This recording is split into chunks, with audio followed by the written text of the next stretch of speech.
Cianjur merupakan salah satu wilayah di Provinsi Jawa Barat yang memiliki keberagaman budaya berlandaskan budaya Sunda. Sama seperti budaya Sunda lainnya, Cianjur setidaknya telah melahirkan banyak kebudayaan Sunda yang khas. Misalnya seperti 3 pilar yang menjadi filosofi Kabupaten Cianjur, yakni Ngaos, Mamaos, dan Menpo.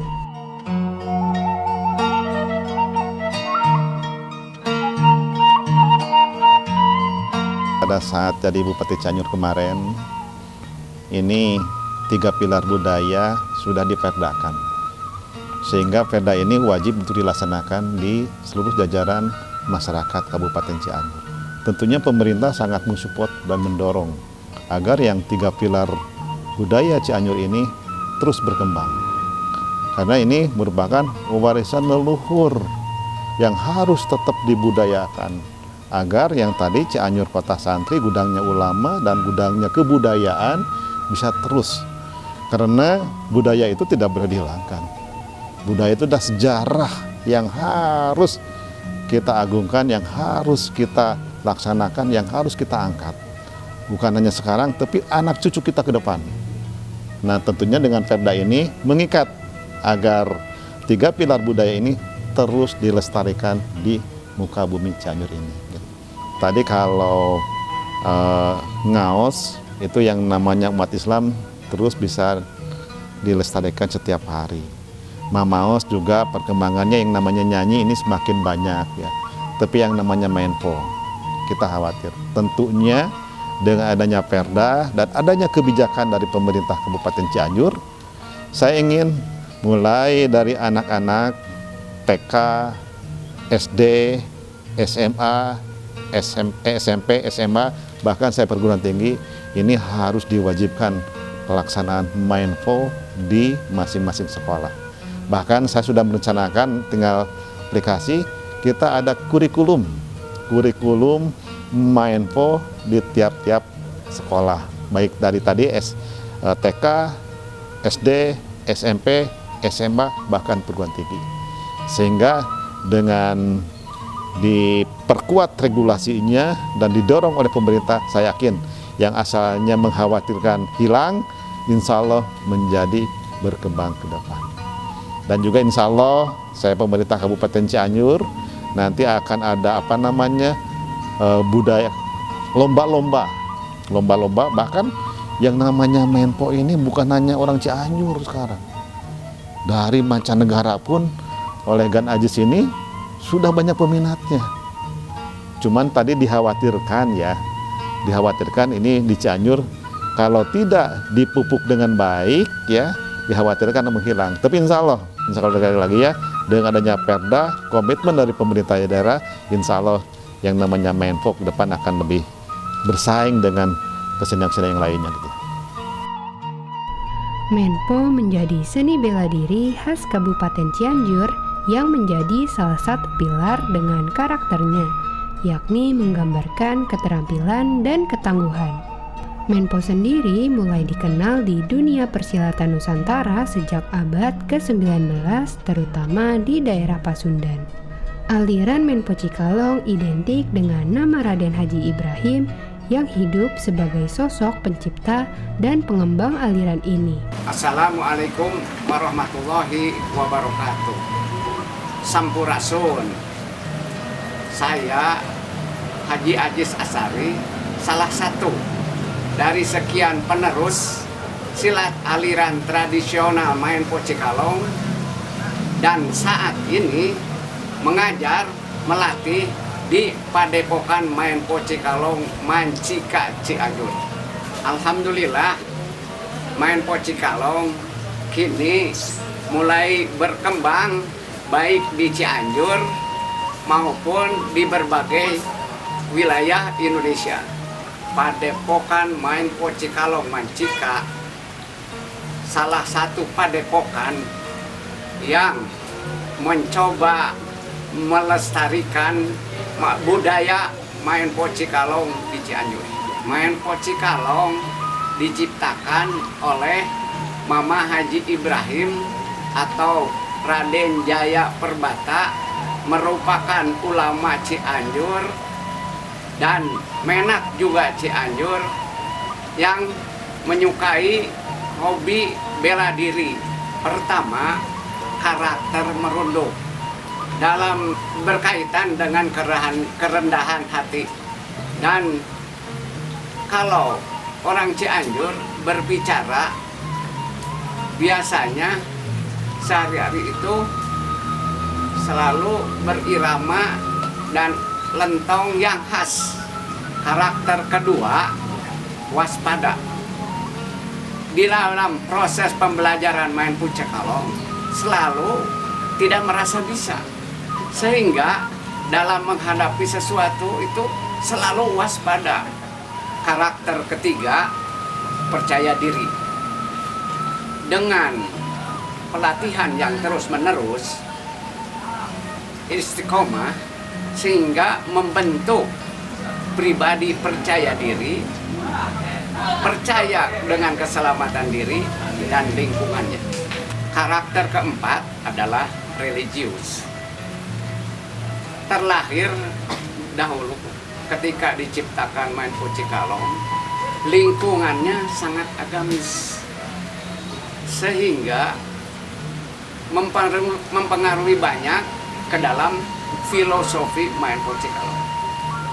Pada awalnya, perkembangan main pucakalong hanya bisa dipelajari oleh keluarga serta orang-orang terdekat Raden Haji Ibrahim. Dan seiring berjalannya waktu pun, Menpo bisa semakin berkembang. Main pucakalong lebih mengutamakan kaidah rasa, sehingga dalam kenyataan di lapangan mereka senangnya nempel atau tapelan. Main pucakalong pada awalnya tertutup. Pada saat waktu itu zaman penjajahan, sehingga menyesuaikan kondisi pada waktu itu. Sekarang tidak tertutup lagi dan sekarang dibuka. Hanya syaratnya belajarnya itu rajin, semangat, dan istiqomah. Main pucakalong memang punya keunikannya sendiri. Hal tersebut bisa dilihat dari gerakan-gerakannya dalam membaca lawan yang dilakukan melalui sentuhan atau bisa juga disebut dengan tempelan. Walaupun saat ini syarat untuk mempelajari Menpo terbilang sederhana, akan tetapi penentuan di setiap tahapannya tetap dilakukan secara selektif. Maka dari itu, yang bisa berhasil hingga ke tahapan terakhir hanya orang-orang tertentu saja. Untuk mau belajar di main pucakalong, tidak ada syarat khusus yang tapi ada di antaranya yang sangat perlu diperhatikan, bahwa ketika seorang bakal murid atau calon murid sudah belajar di tempat lain, diwajibkan mendapat izin dari gurunya. Secara pergerakan, main pucakalong memang terlihat lebih mudah jika dipelajari bahkan untuk anak-anak kecil. Sebab ada pula upaya dari para pengajar untuk bisa menciptakan suasana pembelajaran yang menarik, ceria, dan menyenangkan. Untuk memudahkan cara pengajaran, saya membuat tahapan atau membuat roadmap tahapan pembelajaran, sehingga memudahkan nanti kenaikan tingkat. Jadi kalau tahap pertama, tahap kedua, tahap ketiga, jadi kelihatan bahwa di situ mudah membuat tingkatan itu supaya kita jelas tahapannya. Ketika tahapan pertama keeng itu dimulai karena kita itu biasanya kalau tidak bisa bela diri ada rasa kekhawatiran. Jadi keeng itu khawatir kita gimana kalau di luar ada yang macam-macam terhadap kita. Keeng. Terus ketika di situ dipelajari pelajaran tahapan awal, sehingga setelah selesai tahapan awal agak menjadi tenang, agak menjadi nineng. Nineng apa? Ketika sedang belajar nanti otomatis senang kita belajar, sehingga kalau meninggalkan pelajaran itu kayaknya terngiang-ngiang gitu. Jadi ingin belajar sudah mulai nineng. Jadi gitu kan. Kalau tahapan ketiga leheng, apalagi dari tingkatannya udah banyak lagi pelajaran yang masuk, sehingga dia ya boleh dikatakan udah setengah leheng, jadi leheng lumayan bahasa gitu. Keempat, teneng. Teneng itu bahasa intinya mana ada percaya diri juga. Nah, nanti dijelaskan lebih lanjut. Dan ludeng itu percaya diri juga, cuman lebih dewasa kira-kira seperti itu. Tahap awal akan dipelajari caranya berjalan silat. Jadi tahap apa? Cara berjalan jurus namanya. Kedua, jurus itu sendiri ada 10. Terus, ketiga, sambutan. Cara sambutan itu katakanlah cara mulai nempel lah. Sambutan. Terus ada nempel lagi khusus. Di situ menyerapkan rasa antara guru dan murid. Jadi nanti si murid dilatih rasanya supaya tajam, kira gitu. Tahap kedua, di sana ada madi sabanarkari.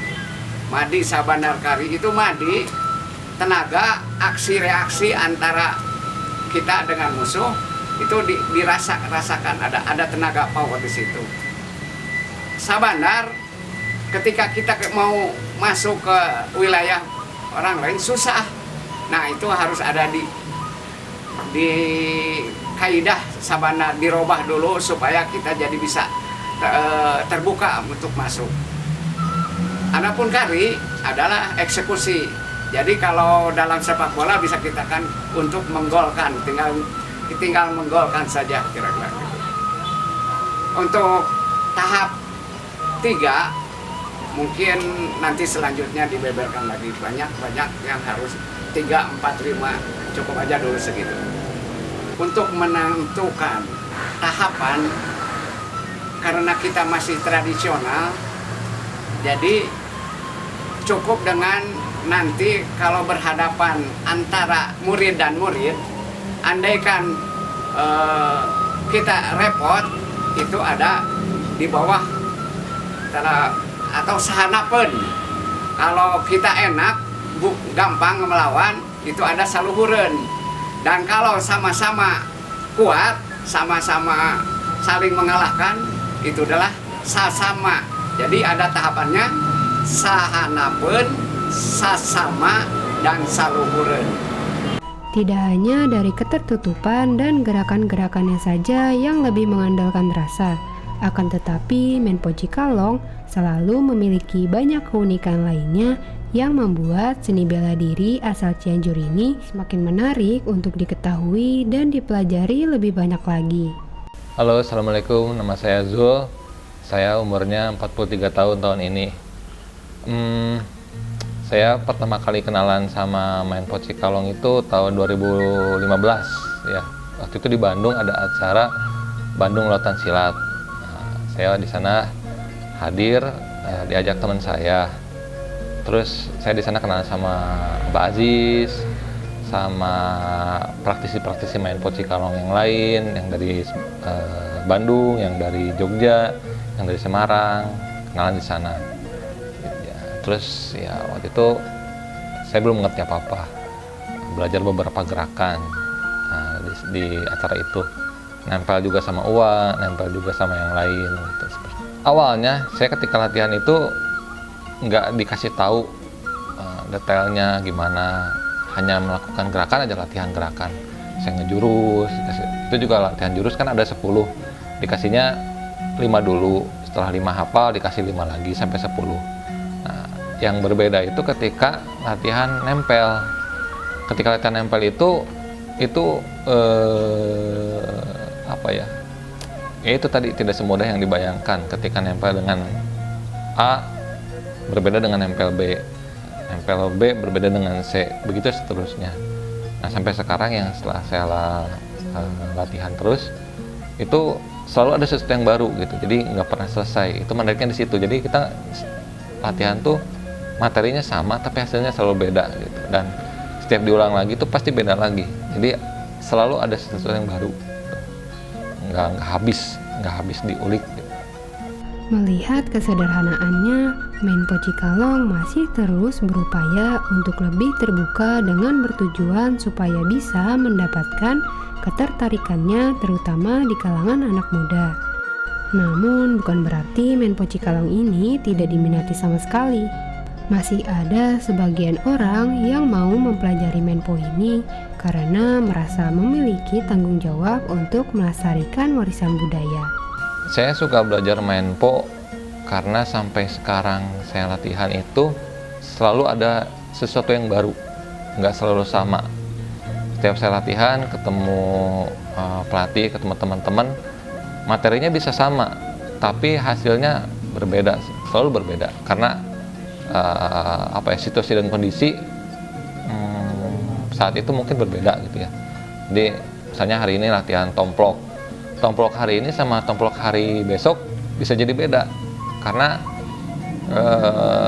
ya dalam Menpo rasanya berkembang, tekniknya berkembang, teknik yang sekarang sama belum tentu besok bisa diaplikasikan ke orang yang sama karena rasanya sudah meningkat gitu. Jadi selalu ada sesuatu yang baru, teknik-teknik baru seperti itu, kaidah-kaidah yang diperluas dan sebagainya. Itu yang saya bikin suka latihan Menpo. Waktu itu waktu saya pertama kali ketemu Uwa ya, ketemu Abah. Setelah beberapa orang susun nafas sama Abah, itu orang yang susun nafas sama Abah tuh gede-gede badannya. Termasuk ada teman saya itu praktisi bela diri, gede banget badannya. Itu sampai ngeluarin tenaga besar gitu ya. Uwanya santai aja. Saya kan jadi pengen nyoba, pengen nyobain gitu. Kok bisa gitu? Uwa yang udah cukup sepuh disusun apa sama beberapa orang masih kuat. Nah, saya nyobain sama Uwa, baru sebentar juga saya udah capek, udah heho gitu, udah sampai napas mau pingsan gitu ya. Uwa masih santai-santai aja, masih ketawa-ketawa, masih jalan-jalan gitu, masih nyobain lagi sama yang lain. Wah, saya bilang, saya udah nyerah ini. Tapi Uwa masih santai, nah itu nggak terlupakan banget. Dan itu yang bikin saya pengen penasaran kenapa bisa gitu ya gitu. Tuh. Dengan adanya sebagian kecil dari anak-anak muda yang turut menjadi bagian dalam melestarikan salah satu kebudayaan khas Cianjur ini, membuat Menpo Cikalong akhirnya bisa terus bertahan. Yang asiknya di latihan Menpo itu, kita kalau dibanting itu nggak ngerasa sakit, malah kita nagih gitu, pengen dibanting lagi. Dibanting tuh malah ketawa-ketawa, seru gitu latihannya, jadi nggak kaku, nggak kalau misalnya nggak gerakan A tuh harus A gitu, nggak, kita mah santai dalam artian ya kita latihan datang berdoa, sambil latihan bisa sambil minum, bisa sambil kalau capek itu bisa istirahat dulu, nggak kaku lah intinya. Selama latihan alhamdulillah sih belum pernah cedera yang serius ya. Justru cedera serius itu didapat di luar latihan. Biasanya karena saya juga main basket atau apa, cedera pas latihan sih alhamdulillah selama ini paling pegel-pegel aja, agak sakit-sakit di beberapa bagian gitu. Selebihnya aman sih alhamdulillah. Pada dasarnya, Menpo Cikalong selalu memberikan kesan uniknya tersendiri bagi mereka yang baru mempelajarinya. Misalnya saja seperti keunikan lain di mana ternyata Menpo tidak bisa atau dengan kata lain lebih baik untuk tidak dipertandingkan. Pertama, kenapa tidak dipertandingkan, tidak dikompetisikan? Satu, petuah guru atau istilah tetakon, jangan dipertandingkan. Alasannya kira-kira seperti ini. Andaikan kita posisinya menang, dikhawatirkan kita akan tinggi hati. Tapi sebaliknya, ketika kita kalah, dikhawatirkan juga kita rendah hati, tertekan hatinya kita. Alhamdulillah, pada waktu itu mendapat kepercayaan dari Kemendikbud dan Provinsi Jawa Barat untuk tampil di markas besar UNESCO bersama perguruan-perguruan lain yang sama-sama terpilih. Dan alhamdulillah sukses, walaupun agak sedikit grogi juga dilihat di sana. Di sana itu ditunjuk atau diperhatikan atau dinilai oleh 82 negara. Tiap negara mewakili 3, jadi 3 kali 82, kira-kira 250 perwakilan yang memperlihatkan itu. Menpo Cikalong masih terbilang cukup aktif tampil di beberapa acara kebudayaan untuk sekedar memperkenalkan seni bela diri khas Cianjur tersebut. Dengan tujuan, Menpo Cikalong ini perlahan bisa semakin menarik perhatian banyak orang. Walaupun sempat vakum dalam berlatih akibat pandemi COVID, namun silaturahmi dan diskusi keilmuan masih tetap terjaga, sehingga ketika masa kerinduan akan suasana latihan terbayarkan. Sebelumnya saya mengucapkan banyak terima kasih kepada berbagai pihak yang telah mendukung untuk melestarikan Menpo dengan segala kehilafan dan usia sekarang saya ini. Semoga saya diberi kesempatan untuk tetap bisa melestarikan Menpo. Harapannya ke depan bisa lebih banyak generasi yang muda yang ikut latihan ya. Karena selama ini saya latihan banyak yang datang pulang, datang pergi gitu. Yang bertahan hanya beberapa orang aja. Ya harapannya sih bisa lebih banyak yang latihan dan bertahan supaya Menpo-nya tetap lestari gitu ya, tetap ada yang berlatih, tetap ada yang meneruskan, tetap ada yang istilahnya menjagalah gitu, seperti itu. Ya, sebenarnya tadi sudah disampaikan ya, khawatirnya ke depan yang namanya Menpo itu tidak dilanjutkan.